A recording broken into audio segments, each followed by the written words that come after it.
Les féticheurs là vont faire quoi avec? Il va te contempler seulement. Il va prendre ça, mais il va constater que chaque jour, on te voit à date. On te voit à date chaque jour. Tu entres, tu sors, tu entres, tu sors. Tu entres, tu sors. Chaque jour, tu entres, tu sors. Tout fait, tout flamme, papa. Tu entres, tu sors chaque jour. Tu fais des allers-retours. Amen. Le féticheur lui-même se pose la question. Ça marche ou ça ne marche pas? Ça marche pas. Tout fait, tout Ça flamme. marche ou ça ne marche pas? Amen. Comment?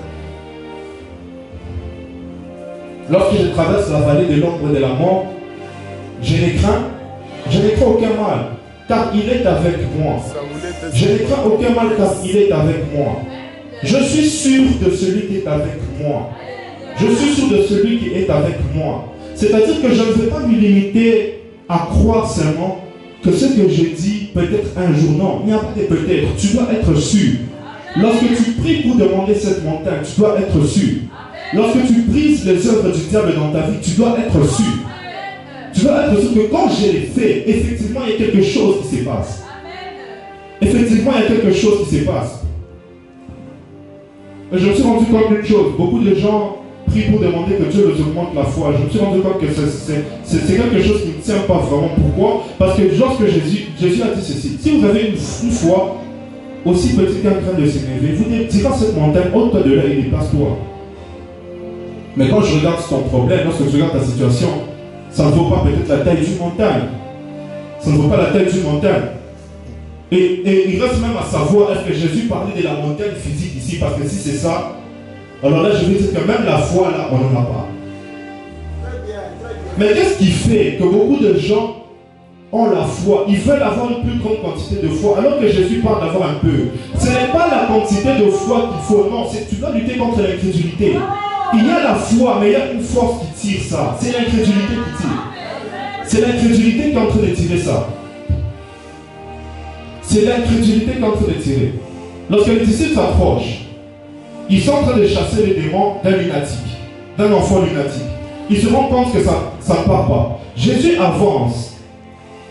Il pose la question à Jésus, pourquoi n'avons-nous pas réussi? Il dit, jusqu'à quand serai-je avec vous? C'est à cause de votre incrédulité. Ce n'est pas que vous manquez la foi, mais l'incrédulité. D'où vient l'incrédulité maintenant? L'incrédulité venait de fait de ce qu'ils ont vu. Ils n'ont jamais croisé de lunatique dans leur vie. Parce que ce qui est en train de se passer chez cet enfant n'est pas semblable au fait qu'il y ait un boiteux, il y ait un paralytique, il y ait peut-être un aveugle. Un lunatique, c'est un cas différent. C'est un cas lorsque vous voyez un lunatique, vous allez trembler. Moi, j'étais dans un bus, on venait de jouer au basket chez moi. On est dans le bus, on est en train de monter, et il y a un monsieur là qui monte avec un gros bagage.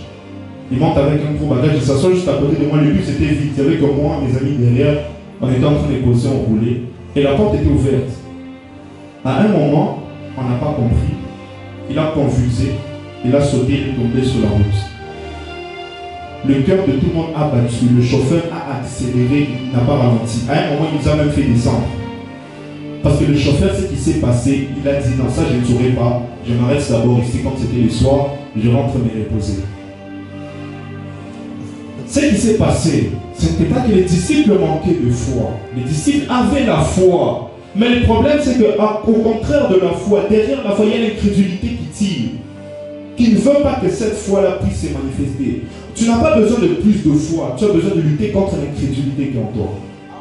Tu as besoin de lutter contre cette incrédulité. Et ce qui alimente cette incrédulité, c'est ce que tu vois avec tes cinq sens. Ce que tu vois physiquement. Les difficultés que tu vois. Les problèmes que tu es en train de vivre. Lorsque ton âme est en train de réagir à ces choses, c'est ce qui alimente l'incrédulité. Et plus l'incrédulité grandit, plus même lorsque tu entres en celui, tu sens la lourdeur. Tu sens que j'ai pris seulement. Tu sens que j'ai fait seulement. Peut-être vers la fin de